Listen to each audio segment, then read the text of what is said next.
आज हम लोग सीखेंगे स्थानीय मान और अंकित मान। ठीक है, सबसे पहले हम जानते हैं स्थानीय मान। स्थानीय मान क्या होता है? किसी संख्या में किसी अंक का मान जो उसकी स्थिति या स्थान को बताता है, जो ये बताता है कि वो किस जगह पर है। ठीक है, जैसे कि 58,270 में 8 का स्थानीय मान। 8 हमें देखना है, ये 8 यहाँ लिखा है तो हमने 8 लिख लिया। अब इसका स्थान हम गिनेंगे तो ये क्या हो गया हमारा? इकाई, दहाई, सैकड़ा और हजार। तो 8 कहाँ पर है? हजार के स्थान पे है। तो हम क्या करते हैं, 8 को 1000 से गुणा कर देंगे, उसको गुणा करके लिख देंगे तो 8000 इसका स्थानीय मान आ जाएगा। ये समझ में आ गया? अगर यही 8 यहाँ पर होता तो हम किससे गुणा करते हैं? 1 से, क्योंकि इकाई में 1 होगा ना। यहाँ पे होता तो 10 से गुणा करते हैं, यहाँ पे होता तो 100 से गुणा करते हैं, और यहाँ पर है तो 1000 से, और यहाँ पर होता तो हम 10,000 से गुणा करते हैं। इसका सबको समझ में आ गया? अब बात करते हैं अंकित मान की। अंकित मान किसी संख्या में किसी अंक का अंकित मान उसका वास्तविक मान होता है। वास्तविक मतलब जैसा वो अंक दिखता है वही उसका मान होता है।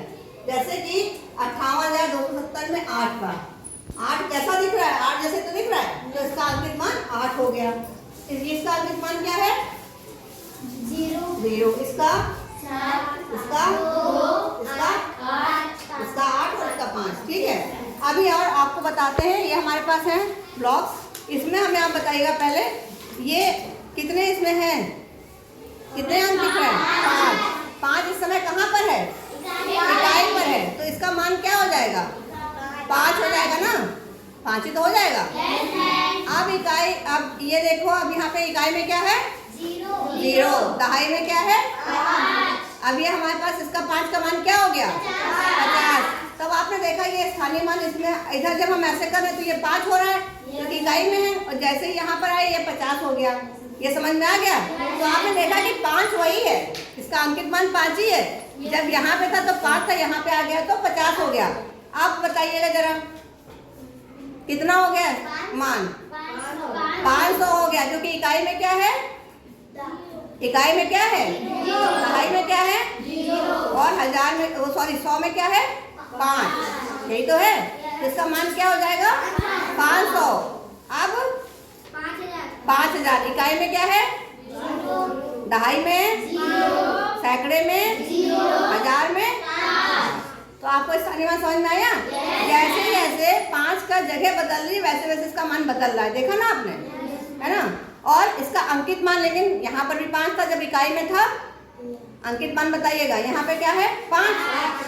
जब ऐसे था तब 50। तो अंकित मान की बात कर रहे हैं 5। यहाँ पर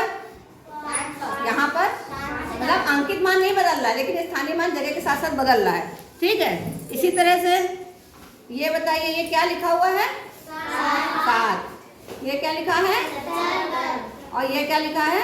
तो आपने देखा कि जैसे जैसे जगह बदल रही है वैसे वैसे 7 पहले यहाँ पर था, 7 पहले यहाँ पर है ना? और फिर 7 यहाँ पर आ गया है ना? और फिर 7 यहाँ पर आ गया है। तो आप देखो जैसे जैसे जगह बदल रही वैसे वैसे इसका मान बदल रहा है। ठीक है, तो आपको समझ में आ गया स्थानीय मान क्या होता है और अंकित मान क्या होता है? सबको समझ में आ गया? अब ये कार्ड हम आपको दे दे तो आप अपने आप संख्या बना लोगे, अपनी कॉपी में लिख लोगे? कितने बच्चे लिख लेंगे? Okay, thank you. लो ये तुम लोग को दे रहे हैं, अभी हम बनाओ।